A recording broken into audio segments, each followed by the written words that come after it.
और सीधा लिए चलते हैं संसद भवन, जहां अभी हम नरेंद्र मोदी पहुंचे हैं। क्या कुछ कह रहे हैं, सुनवाते हैं। 1 करोड़ देशवासियों के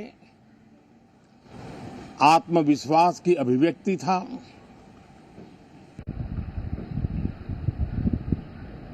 एक 140 करोड़ देशवासियों के पुरुषार्थ का लेखा जोखा था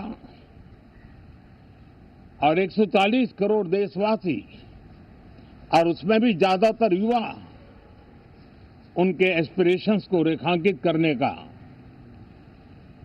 बहुत ही सटीक उद्बोधन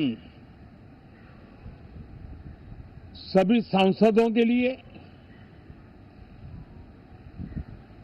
कई मार्गदर्शक बातें भी कल आदरणीय राष्ट्रपति जी ने सदन में सबके सामने रखी है। सत्र के प्रारंभ में ही और 2026 के प्रारंभ में ही आदरणीय राष्ट्रपति जी ने सांसदों से जो अपेक्षाएं व्यक्त की हैं,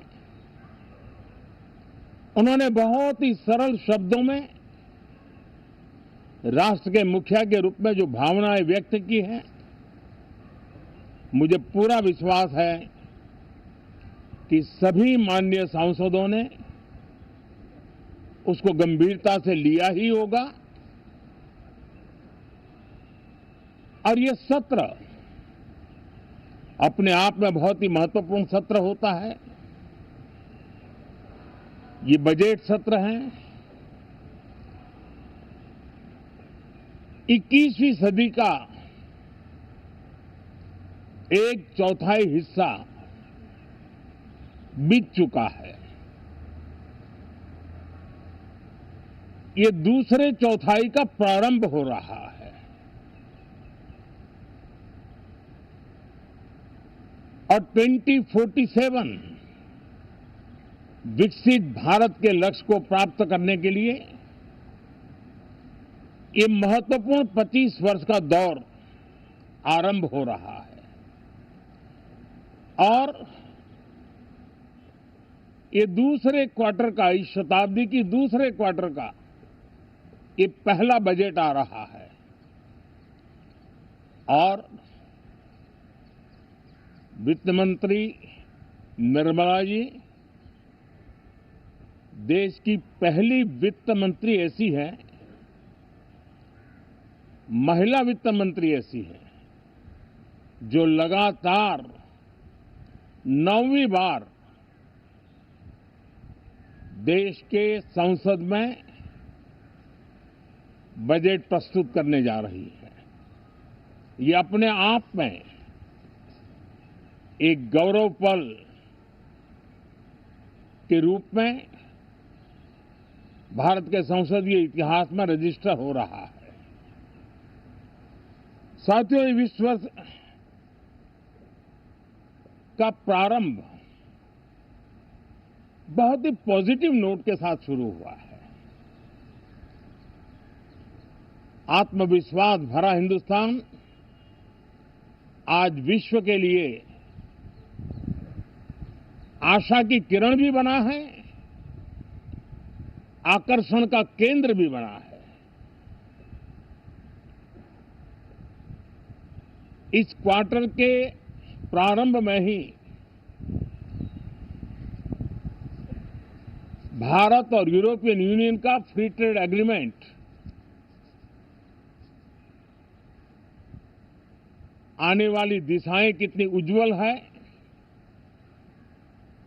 भारत के युवाओं का भविष्य कितना उज्जवल है, उसकी एक झलक है। ये free trade for ambitious Bharat है। ये free trade for aspirational youth है। ये फ्री ट्रेड फॉर आत्मनिर्भर भारत है। और मुझे पक्का विश्वास है, खास करके जो भारत के मैन्युफैक्चरर्स हैं, वे इस अवसर को अपनी क्षमताएं बढ़ाने के लिए करेंगे। और मैं सभी प्रकार के उत्पादकों से यही कहूंगा कि जब भारत यूरोपियन यूनियन के बीच मदर ऑफ ऑल डील्स जिसको कहते हैं वैसा समझौता हुआ है, तब मेरे देश के उद्योगकार, मेरे देश के मैन्युफैक्चरर्स अब तो बहुत बड़ा बाजार खुल गया, अब बहुत सस्ते में हमारा माल पहुंच जाएगा, इतने भाव से वो बैठे न रहे। ये एक अवसर है और इस अवसर का सबसे पहला मंत्र ये होता है कि हम क्वालिटी पर बल दें। हम अब जब बाजार खुल गया है तो उत्तम से उत्तम क्वालिटी लेकर के बाजार में जाएं, और अगर उत्तम से उत्तम क्वालिटी लेकर के जाते हैं तो हम यूरोपियन यूनियन के 27 देशों के खरीदारों के पैसे ही कमाते इतना नहीं, क्वालिटी के कारण से हम उनका दिल जीत लेते हैं और वो लंबे अरसे तक प्रभाव रहता है, उसका दशकों तक उसका प्रभाव रहता है। कंपनियों का ब्रांड देश के ब्रांड के साथ नए गौरव को प्रस्थापित कर देता है और इसलिए 27 देशों के साथ हुआ ये समझौता हमारे देश के मछुआरे, हमारे देश के किसान, हमारे देश के युवान, सर्विस सेक्टर में जो लोग विश्व में अलग अलग जगह पे जाने के उत्सुक हैं, उनके लिए बहुत बड़े अवसर लेकर के आ रहा है। और मुझे पक्का विश्वास है एक प्रकार से कॉन्फिडेंट, कॉम्पिटिटिव और प्रोडक्टिव भारत की दिशा में ये बहुत बड़ा कदम है। साथियों, देश का ध्यान बजट की तरफ होना बहुत स्वाभाविक है, लेकिन इस सरकार की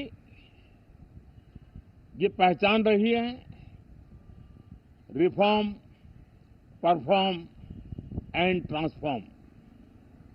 और अब तो हम रिफॉर्म एक्सप्रेस पर चल पड़े हैं, बहुत तेजी से चल पड़े हैं।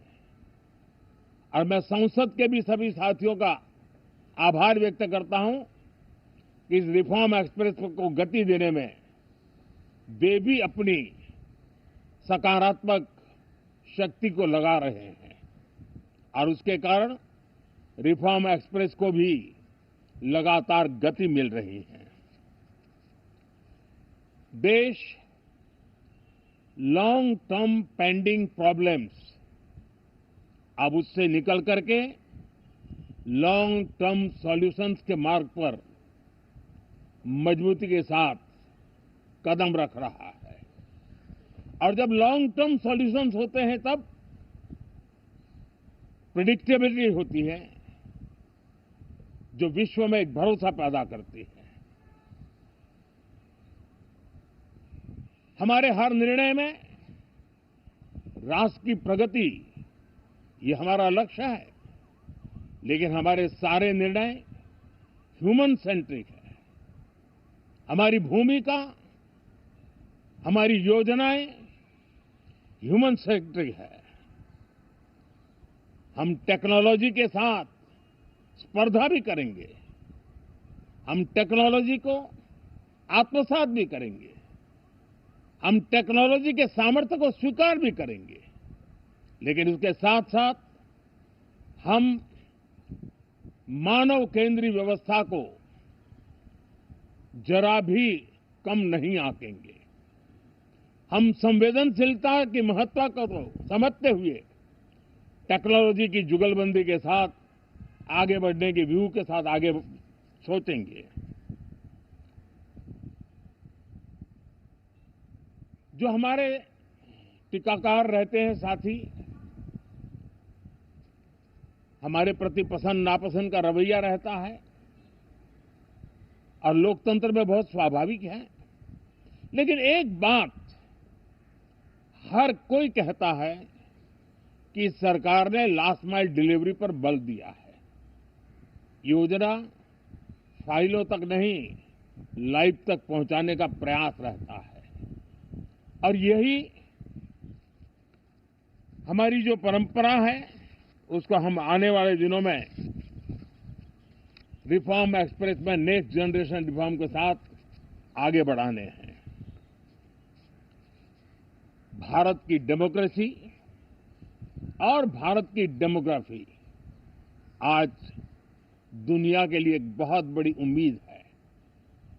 तब इस लोकतंत्र के मंदिर में हम विश्व समुदाय को भी कोई संदेश दें, हमारे सामर्थ्य का, हमारे लोकतंत्र के प्रति समर्पण का,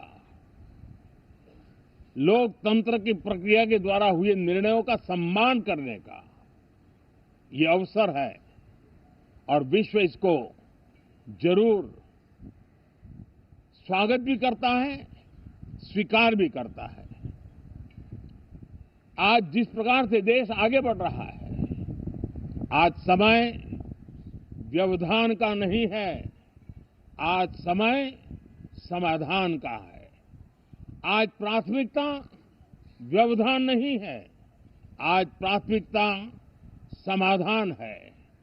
आज भूमिका व्यवधान के माध्यम से रोते बैठने की नहीं है, आज हिम्मत के साथ समाधानकारी निर्णयों का कालखंड है।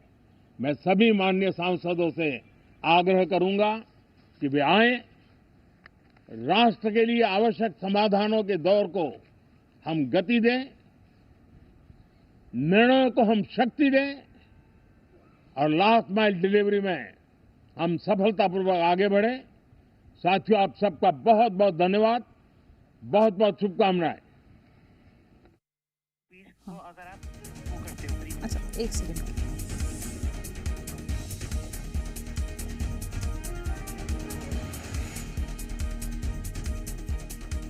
भारत आज आकर्षण का केंद्र बना है। पीएम नरेंद्र मोदी को सुन रहे थे आप। ये संसद से सीधी तस्वीरें हम आपको दिखा रहे थे। संसद से पीएम मोदी देश के लिए बजट सत्र अहम है बोलते नजर आए हैं।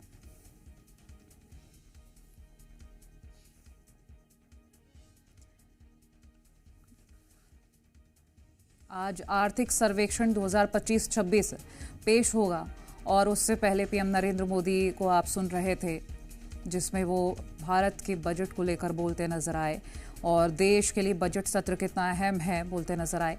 और वहीं आपको ये भी बता दें, उन्होंने साथ ही ये भी कहा कि समय ही समाधान है, प्राथमिकता ही समाधान है। आज वित्त मंत्री निर्मला सीतारमण आज आर्थिक सर्वेक्षण 2025-26 पेश करेंगी।